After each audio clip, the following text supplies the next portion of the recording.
Halo, assalamualaikum warahmatullahi wabarakatuh. Jadi untuk pertemuan pertama kita di simulasi dan komunikasi digital, kita belajar tentang komunikasi dalam jaringan. Apa itu komunikasi dalam jaringan? Sebelum membahas komunikasi daring, ada baiknya dulu kita mengetahui apa artinya komunikasi. Komunikasi adalah interaksi antara dua orang atau lebih untuk menyampaikan suatu pesan atau informasi. Itu pengertian dari komunikasi. Kemudian ada beberapa fungsi dari komunikasi. Yang pertama ialah kendali, di mana di sini komunikasi bisa mengendalikan perilaku anggota dalam berbicara. Kemudian bisa mengendalikan orang jarak jauh juga. Contohnya, bila kita lihat sehari-hari waktu sholat itu imam mengendalikan makmumnya. Ketika imam mengangkat takbiratul ihram, Allahu Akbar, maka pasti makmum yang di belakang mengikuti juga. Begitupun imam ketika mau sujud, maka makmum pun mengikuti juga. Contoh yang lainnya seperti lebah.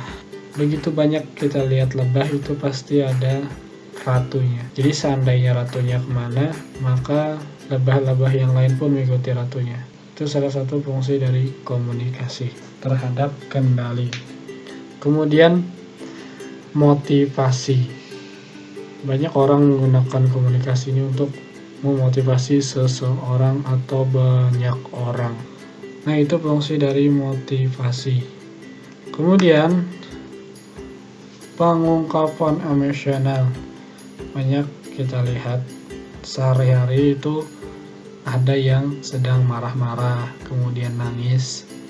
Itu adalah satu bentuk komunikasi. Kemudian yang terakhir, ini yang sangat penting, informasi. Jadi setiap manusia itu muridkah, siswakah, gurukah, harus adanya informasi. Baik dari HP, baik dari langsung. Informasi ini sangat berguna. Kemudian selanjutnya, jenis komunikasi ini terdiri dari dua jenis. Yang pertama komunikasi lisan atau verbal, yaitu komunikasi menggunakan kata-kata baik hal itu diucapkan maupun ditulis.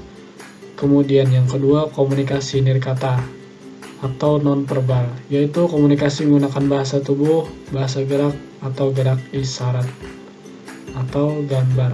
Contohnya ini komunikasi nirkata ini pada orang tuna, orang yang bisu lah. Orang yang bisu itu menggunakan komunikasi nirkata. Kalau komunikasi lisan insya Allah kalian sudah tahu ya. Kalian pasti menggunakan komunikasi lisan setiap harinya.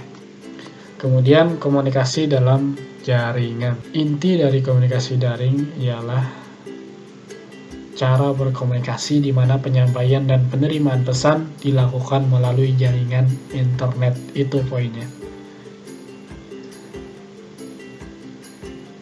Jadi kalau komunikasi tidak ada internet, itu bukan komunikasi dalam jaringan. Kemudian jenis komunikasi daring, sinkron atau serempak. Jadi ada jenisnya. Yang pertama adalah text chat, sebuah fitur aplikasi atau program dalam jaringan internet untuk berkomunikasi dan bersosialisasi langsung sesama pemakai internet yang sedang daring.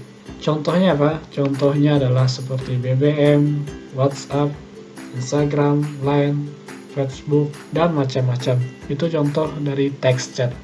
Kemudian ada lagi jenisnya video chat. Video chat merupakan teknologi melakukan interaksi audio video secara real time antara pengguna di lokasi yang berbeda. Video chatting biasanya dilakukan melalui perangkat komputer maupun tablet atau smartphone. Video chatting dapat berupa interaksi point to point satu ke satu lainnya seperti FaceTime dan Skype, atau interaksi multi-point satu ke banyak ke banyak seperti dalam Google Hangout. Contohnya apa? Contohnya seperti Omet TV, Instagram, Google Labs, Skype, Google Hangout, dan yang aplikasi viral sekarang adalah seperti Zoom atau Google Meet.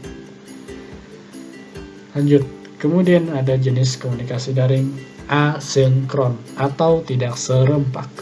Komunikasi daring tak serempak atau asinkron adalah komunikasi menggunakan perangkat komputer dan dilakukan secara tunda. Contoh komunikasi daring asinkron adalah email atau Gmail, forum contohnya forum di internet seperti Kaskus. Ya, kalau kalian tahu dulu ada namanya website itu kaskus.co.id.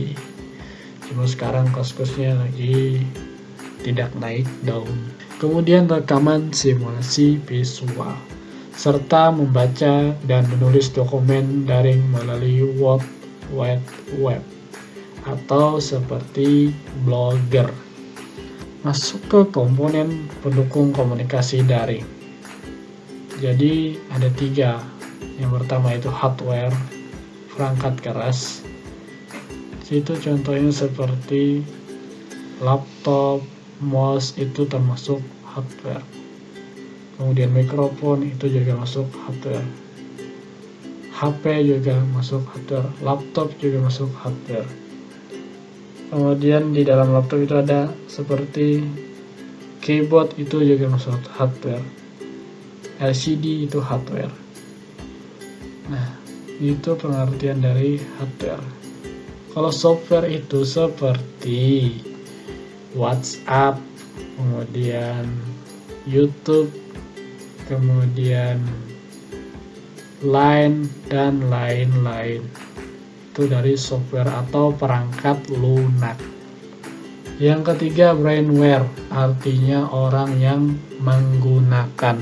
Jadi seandainya kalau salah satu saja yang tidak ada dalam komponen pendukung komunikasi daring, maka otomatis tidak bisa melaksanakan komunikasi daring. Misalkan ada HP, kemudian ada orang, tapi nggak ada WhatsApp, otomatis nggak bisa komunikasi daring.